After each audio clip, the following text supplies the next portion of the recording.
right, so I'm here with Lenny from the Mortgage Equity Partners, and we're here to talk about what is credit worthiness. What does that mean to lenders exactly? What that means to lenders is there's people out there, whether they're first-time home buyers or people that bought homes in the past. Lenders need a way to establish, they have some guidelines, and what they use is called the 4 C's. And if you look it up, you could Google this, the 4 C's of credit. You have capacity, capital, credit, and collateral. Okay. And what those mean is capacity is we're looking at the income. So really, when I get a phone call from a real estate agent or from a borrower and saying, hey, what does this person qualify or what do I qualify for? We're really looking at the debt to income ratio, you know? And a payment where they're comfortable too. So they may qualify for 400, but their payment is really at 250. So really, capacity is really known what the DTI is to meet the guidelines and what they're willing to pay as far as the payment. That is capacity. Now the capital is pretty much the asset. So when people are putting 3%, 5% down or 0, but maybe paying the closing costs, you really want to establish what the assets are. Right? And it could come in a form, and the typical forms are a checking account, savings account, money market, or a 401k. Those are the 4 main ones, and we look at any money that's been in that account. Did you say, what about IRAs? IRAs too. Any retirement account, IRA would fall under IRA is that. a big one to hear about and stuff like that. Yeah, IRAs are big ones too. Okay. Yeah. But those accounts are the typical accounts. Some that other assets also are from homes that people are selling and buying a new home. Okay. Those assets we want to verify that it's coming from a source that the borrower's had for at least 60 days. But that's pretty much it on the capital. It's just basically the money you're using for the transaction. The next C is collateral, and collateral is just basically the type of property. We deal with multi-units, single-family condos. Typically in the Central Florida area, which is most of our business, you deal mostly with single-family residents. Correct. But still, the home has to appraise, so it has to meet a minimum standard for the type of program that you're in.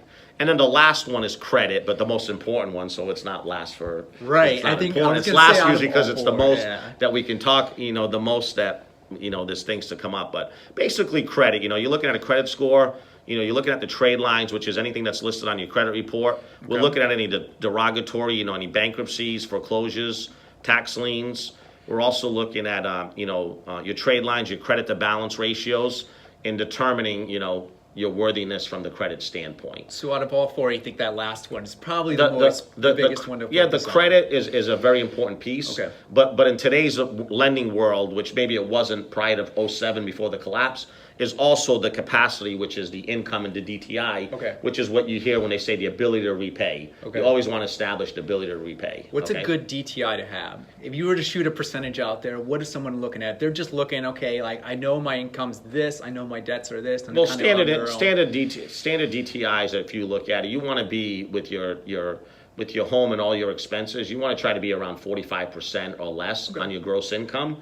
And just with housing expense, I would say about 34 or less, 31. So if someone's kind of looking at their own, just starting to look at a home and stuff like that, right at that 34% mark. Correct. Now the guidelines guidelines allow above that. The guidelines allow to go over that, and there's got to be, reasons. Like we don't take into consideration, people's hobbies and things like that. So they need to know, and part of us is we like to think of us as mortgage planners too. So we look into all of those and make sure that, hey, you're not going to just buy a house that's $400,000 and give up a lifestyle that's very important, and you have kids involved in sports or other activities that are out there that are important to you.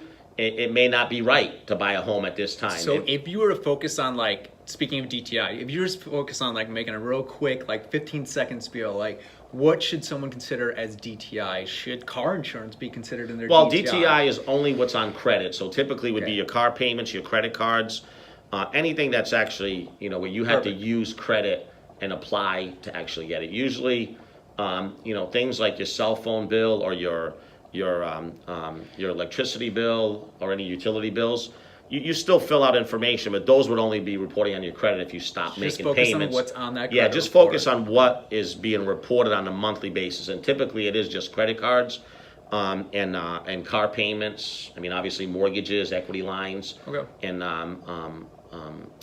student loans. So there's things that are reporting on. Those are the typical ones. Perfect. Well, we have a couple more videos out there and stuff like that. Check them out, and they go more in depth about what's creditworthiness and stuff like this. We just focus over the 4 C's, so check them out.